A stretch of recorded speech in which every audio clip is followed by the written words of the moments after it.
Welcome back to Talk About It in English, where we build the natural phrases you need for real life. Today, we're going to build an emergency brake for fast-talking native speakers. Imagine this. It is Monday morning. Your boss is looking right at you, talking at lightning speed. So just synergize those metrics, loop in Dave, and get it to me by EOD, yeah? You smile, you nod, you say yes, but inside, pure panic. You have absolutely no idea what you just agreed to. Early in my career, I nodded yes to a fast-talking manager, and I spent 3 stressful days doing the completely wrong project because I was too embarrassed to just say, wait. By the end of this video, you will have a 4-step speaking routine to professionally interrupt and verify fast instructions without ever apologizing for your English. That feeling of pure panic is something every single non-native speaker knows intimately. It is that terrifying moment when the other person is speaking, their mouth is moving, but your brain has completely stopped processing the words. You are just hearing sounds. And because you are at work and you want to look professional, your defense mechanism kicks in. You just start nodding. We nod because we think nodding makes us look competent. We think that if we stop the boss and say that we missed something, we are going to look foolish. We tell ourselves that we will just figure it out later. We will ask a coworker, or we will search through our emails, or we will just guess. But guessing at work is dangerous. It leads to missed deadlines, incorrect projects, and a huge amount of unnecessary stress. The reality is that asking for clarification does not make you look incompetent. Sitting in silence and then doing the task wrong is what makes you look incompetent. Native speakers interrupt each other to clarify things all the time. Exactly. But the problem for A2 and B1 learners is not just the fear, it is the vocabulary. When you panic, you forget your advanced vocabulary and you fall back on the most basic textbook phrases. You say things like, "What?" or "Can you repeat, please?" or "I do not understand you." Those phrases are officially banned from this episode. We're throwing them in the trash. Saying "I do not understand you" is a dead end. It forces the speaker to start from the very beginning, and it makes you sound helpless. And telling a manager you're speaking too fast can sometimes sound like an accusation. It makes the conversation awkward. Instead, we're going to shift your mindset. You are not a confused student begging for help. You are an organized professional taking control of the conversation to ensure the project is done perfectly. We're going to build a completely new reflex for your mouth. It's a 4-step routine. Step 1 is claiming your space. Step 2 is the surgical ask. Step 3 is the playback. And Step 4 is the simulation. Let us start with step 1, claiming your space. This is the hardest part because you have to actually stop the other person from talking. You cannot wait until they finish a 5-minute monologue to tell them you missed the first sentence. You have to step in. But you want to do it politely. The phrase we are going to use is, "Sorry to jump in, but..." Let's look at that verb, jump in. We do not use the word interrupt. Saying "sorry to interrupt" sounds very formal and a little bit negative. Jumping in sounds collaborative. It sounds like you were joining a game of jump rope. It's energetic and positive. When I first learned this phrase, it completely changed my confidence in meetings. It feels so much lighter than apologizing heavily. You're just jumping into the stream of the conversation for a second. Sorry to jump in, but it's short, it's punchy, and it immediately gets the other person to pause and look at you. Let's train your mouth to say it naturally. We're going to shadow this phrase together. Shadowing means you listen to my voice and you speak out loud right after me, trying to match my rhythm and my melody. If you are on the bus or walking outside, you can whisper, but you must move your mouth. Listen to how the words connect. Sorry-ta. The word "ta" becomes a very soft, quiet sound, ta. Sorry to jump in. And notice how jump and in connect together. The P from jump slides right into the I. Jump in, jump in. Let's put it all together. I want you to imagine you're slightly raising your hand, just a tiny physical movement to signal that you want to speak. Raising your hand slightly actually helps your voice sound more confident. Take a breath, raise your hand slightly, and repeat after Lily. Sorry to jump in, but... Let's do it again, a little faster. Imagine the boss is talking. Make your voice calm and steady. sorry to jump in, but. One more time with real confidence. Sorry to jump in, but. Beautiful. You have successfully stopped the fast-talking train. You have their attention. Now, the room is quiet and everyone is looking at you. This is where the panic usually spikes again, but you don't need to panic because you immediately flow into step 2, the surgical ask. We call it the surgical ask because you are not asking them to repeat everything. If you say, "Can you repeat that?" the boss has to guess how far back to go. Did you miss the whole meeting? Did you miss the last sentence? It is frustrating for them. A surgeon uses a tiny, precise tool. You are going to use a precise question to target exactly what you missed. The target phrase here is, could you go over that last part one more time? Let us break down why this phrase is absolute magic in a corporate environment. First, we use the phrasal verb go over. We do not use the word repeat. Repeat sounds like a command you give to a computer or a parrot. Go over implies reviewing or checking details together. It is highly professional. And notice the phrase, that last part. This is the secret weapon. Even if you missed the last 3 parts, saying that last part tells the speaker that you were paying attention to 90% of what they said. You just missed the very end. It protects your reputation as a good listener. I use this exact phrase at least twice a week. When a client is giving me a list of changes for a design and they start talking a mile a minute, I just raise my hand and say, sorry to jump in, but could you go over that last part one more time? It works flawlessly. They never get angry. They just take a breath, slow down, and repeat the last detail. Let us train your mouth for step 2. This sentence is a little longer, so we need to focus on the rhythm. In English, we stress the important words and we shrink the grammar words. The important words here are over, last, and one. Could you go over that last part one more time? Listen to the connection between go and over. Native speakers do not leave a gap between these words. We insert a tiny invisible W sound. Go over. Go over. Try just that piece with me. Go over. Now, let's build the whole sentence. We'll do it in 2 pieces. Repeat after Lily. Could you go over that last part one more time?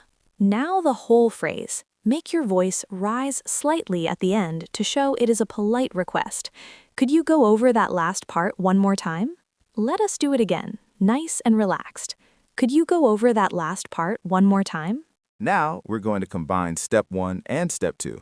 This is where the muscle memory really begins to form. I'm going to speak some fast, confusing corporate jargon. I want you to physically raise your hand out loud in your room and use both phrases back to back to stop me. You'll say, sorry to jump in, but could you go over that last part one more time? Are you ready? Take a deep breath.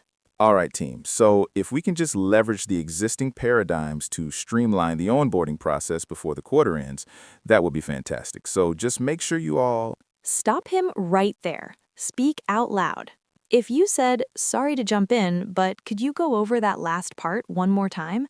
You did it perfectly. You just took total control of a chaotic situation. Now, the manager will usually say, oh, sure, I just meant we need to finish the onboarding documents by Friday. They will naturally slow down and simplify their vocabulary because your question forced them to pause and think. You have successfully navigated the danger zone. But we're not finished. We do not just want you to survive the meeting. We want you to look like the smartest person in the room. And that brings us to step 3, the playback.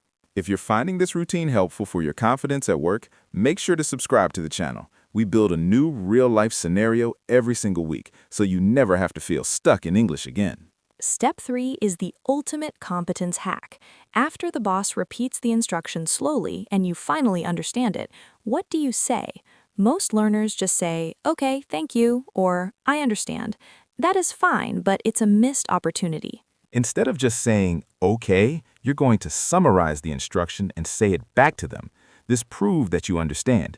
It shifts the dynamic entirely. You are no longer the confused employee receiving help. You are a highly organized professional verifying the specifications of a project. The target phrase for this step is, let me just repeat that back to make sure I've got it. Let's look at the vocabulary. Repeat that back. This means to mirror the information, and the ending, to make sure I've got it. In spoken English, I've got it is much more natural than saying I understand it. It sounds casual, friendly, and competent. When you say this, you're actually giving the boss a massive psychological gift. Bosses are stressed too. They worry that the team is not listening. When an employee says, "Let me repeat that back," the boss relaxes. They think, "Wow, this person is incredibly thorough and responsible. I can trust him." This is a long sentence, so pacing is everything. You cannot rush through it. You need to say it with a steady, grounding energy. We are going to break it into 2 chunks. The first chunk is, "Let me just repeat that back." The second chunk is, "To make sure I have got it." Pay attention to the word just. We use just to soften the sentence. It makes the action seem small and easy. I'm not demanding a long review, I'm just doing a quick check. Let me just repeat that back. Let us shadow this together. We'll start with the first chunk. Make your tone firm but friendly. Repeat after me. Let me just repeat that back. Now the second chunk. Notice how "have got it" connects. I've got it. I've got it. Repeat after me. To make sure I've got it. Now let us put the whole sentence together. Take a breath and deliver it like a seasoned manager. Let me just repeat that back to make sure I've got it. Let us try it one more time, smooth and steady. Let me just repeat that back to make sure I've got it. After you say that, you simply state the task in your own words. You say, "Let me just repeat that back to make sure I've got it. I need to update the client presentation and email it to Dave by Friday at noon." Is that correct? The boss will say, "Exactly." And boom, you have completely neutralized the panic, secured the correct information, and looked like an absolute rock star doing it. Let us talk briefly about remote work, because interrupting on a Zoom call or a Microsoft Teams meeting adds a layer of technical awkwardness. You have the mute button delay, you have people talking over each other, and you have internet lag. Zoom anxiety is real. When you're sitting in a physical room, it's easier to read body language. On a video call, interrupting feels 10 times harder. If you wait for the perfect silent pause on a video call, you'll be waiting forever. You have to create the pause. The physical hand raise is crucial on video calls. If you just unmute and start speaking, the audio glitch will cut off the other person, and it feels aggressive. Instead, physically raise your hand into the frame of your camera. Leave it there for 2 seconds. The speaker will see the movement on their screen and naturally pause their sentence. That's when you unmute and deploy step 1. Sorry to jump in, but it works like a charm. The visual cue of the hand combined with the polite audio interruption makes the whole process incredibly smooth, even with a bad internet connection. All right, it is time for step 4, the simulation drill. We are going to put all 3 steps together in real time. This is where you test your new reflexes. You cannot just listen to English. You have to feel what it's like to speak it under a little bit of pressure. I'm going to play your fast-talking, slightly chaotic manager. I'm going to give you a set of instructions. At a certain point, a prompt will flash on your screen and Lily will tell you what to do. You must speak the target phrases out loud at full volume, right here, right now. We'll do 2 rounds. Round 1 will be a medium speed situation. Round 2 will be high pressure. Remember your 3 tools. Sorry to jump in, but could you go over that last part one more time? Let me just repeat that back to make sure I've got it. Let us begin round 1. Imagine we're sitting in the Monday morning marketing meeting.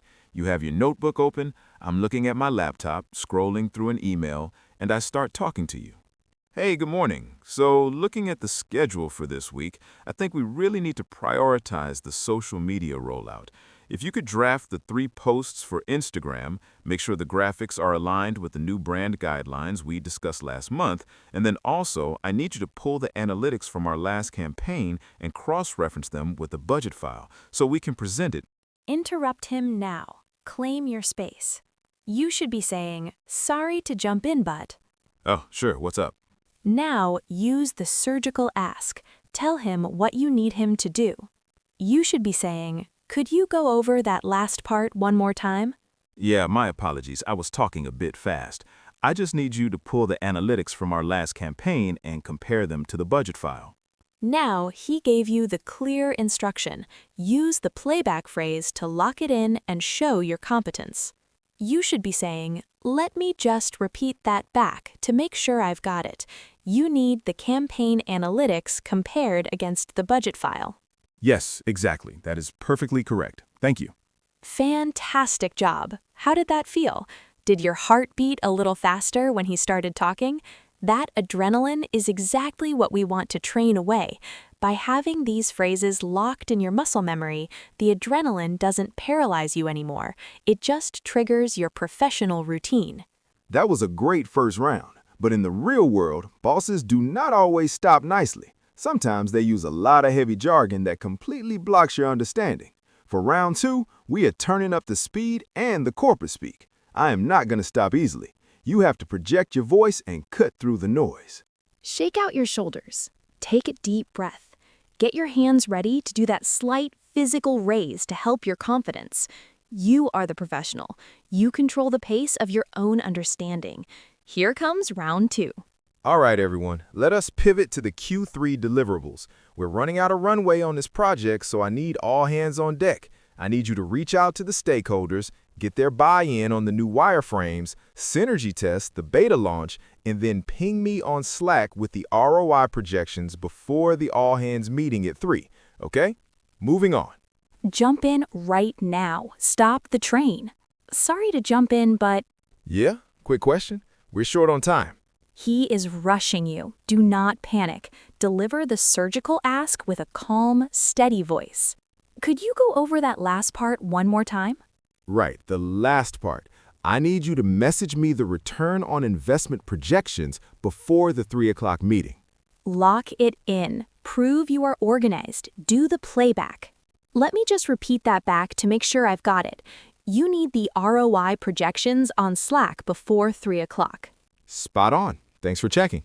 Brilliant. You survived the pressure test. You did not freeze. You did not nod and smile and accept a task you did not understand. You stepped into the flow of the conversation, adjusted the speed to your needs, and walked away with clear directions and a stronger professional reputation. It is amazing how much power is hidden in these simple phrases. When you stop worrying about complex grammar and just rely on these functional, psychological tools, the workplace becomes so much less intimidating. You don't need perfect English to be a great communicator. You just need the right safety nets. That is the core philosophy of everything we do here. Communication is not about perfection. It's about connection and clarity. If you use these 3 phrases, you will never be trapped by a fast talker again. Here is your challenge for tomorrow. I want you to use the phrase, "Let me just repeat that back," in your native language with a colleague. Don't even worry about the English yet. Just get comfortable with the psychological feeling of taking control of a conversation so you're ready to do it in English next week. You have the tools now, so step into that next meeting with confidence. Raise your hand slightly and claim your space. You've got this. Keep practicing out loud, keep shadowing, and we'll see you in the next episode.